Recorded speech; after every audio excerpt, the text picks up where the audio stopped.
welcome to our channel. If your bank does not support Zelle directly in its mobile app but you still want to use Zelle to send and receive money, follow these steps to use the standalone Zelle app as a workaround. Step 1. Download the Zelle app from the App Store or Google Play Store. This is the standalone version of Zelle that works independently of your bank's app. Step 2.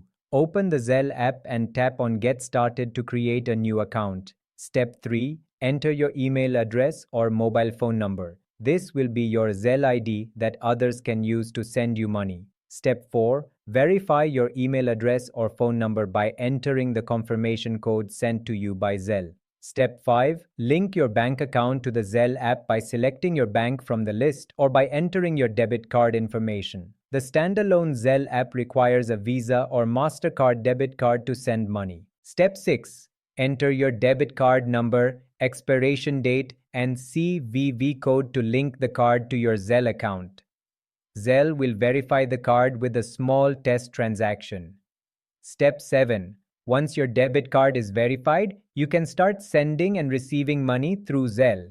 To send money, tap on Send, enter the recipient's email or phone number, and enter the amount. Step 8. To receive money, provide your Zelle ID to the sender. Funds are typically transferred instantly and deposited directly into the bank account linked to your debit card. Check your bank account to confirm the deposit. Don't forget to like this video and subscribe to our channel.